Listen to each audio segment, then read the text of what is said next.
up, everybody? Brendan Vogt, Adam Mares here from DNVR, thednvr.com. Check us out, subscribe if you haven't already. Brendan, so training camp basically wrapped up. Scrimmage tonight, another practice tomorrow. Sounds like it'll be a really, really light practice.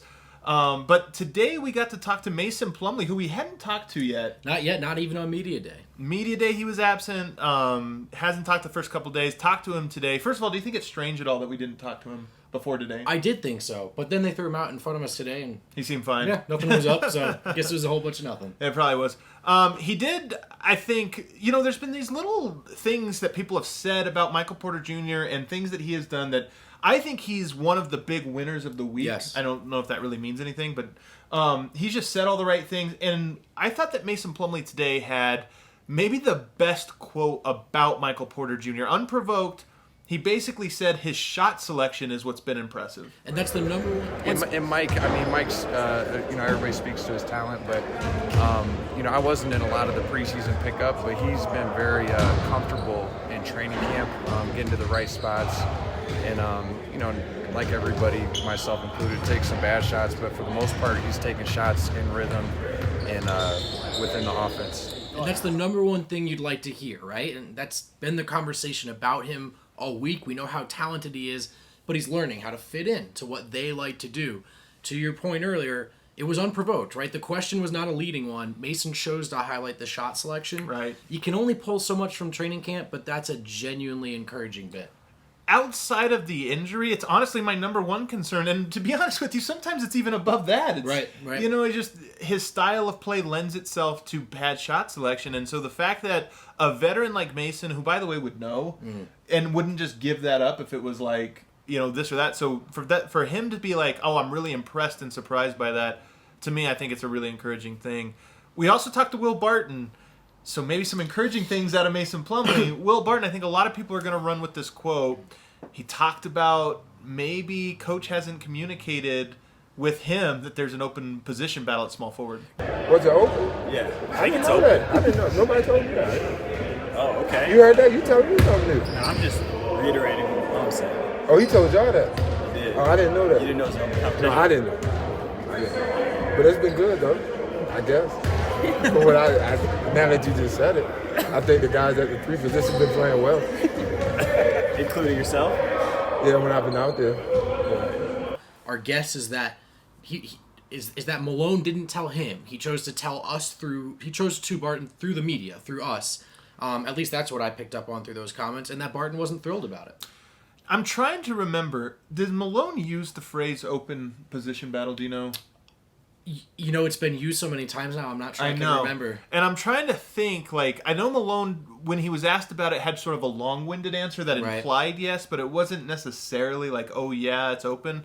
But nonetheless, the point I think Will Barton got across today to the media felt deliberate, which was, if that's the case, nobody has told me, I think it's my spot, and if it's not, nobody has communicated that to me. Yeah, it's not open in Will Barton's mind, I think. And that, look, in one sense, he should be thinking that way because he is a starting caliber player, right? And that's the attitude you want to hear. But the lack of communication and it being done through the media, not as encouraging. Last thing, if you've been paying real close attention over the last 6 months or so, you've probably heard this phrase from Tim Conley and Michael Malone in particular. They've really started to hammer it home more and more as time goes by. We don't skip steps. And it was said at Media Day. It was said the first day of training camp. I missed the next 2 days, so maybe it was said again. But it was certainly said again today, and it's kind of become the mantra of the Denver Nuggets. It has, and as you pointed out, Adam, in your video that's online, they're the last trust the process team. Yeah. This is a team that's stuck to the homegrown organic thing. We've seen the fruits of that labor so far, but Adam, the reason I find it interesting that we're hearing it so much this year, this is the year where that will be put to the test, right? Yeah. There, in theory, will be some tough decisions to make. But I think it's already put to the test because one of the big things I thought about this training camp, and maybe there would be some malaise and maybe it wouldn't be as inspiring, I think Malone and the culture and that mantra just sort of runs through the DNA of this team so that when you get to a training camp like this week, they've hit the ground running because they understand we're we're not at the playoffs yet. We're not through 82 games. We have to get through camp. Then we have to get through preseason. It just seems like they're taking this first step first. And I get the sense that they think they are good enough, right? The steps that they've taken to get here, it's not that they're necessarily one away. But we'll see. I mean, the season will...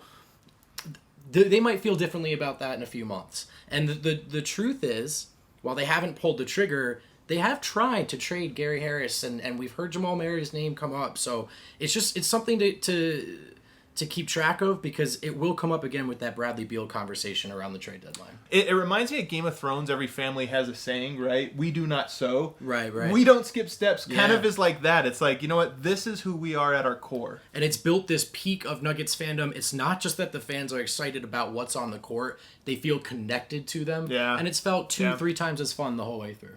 I think we came in here and with full understanding that we have maybe the most patient ownership group in pro sports, that we didn't have to skip those steps and try to mortgage our future at any time.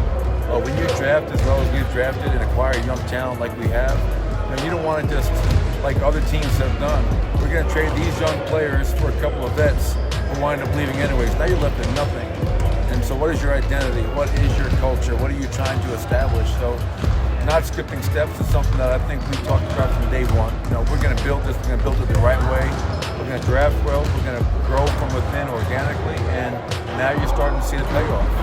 And it's so against the grain in today's modern society that everybody wants that instant gratification. They want the playoffs yesterday. Well, I think the way we've done it is tremendous. I'm just happy that we have such a patient group that's been able to take a step back and think big picture instead of in the moment every single day.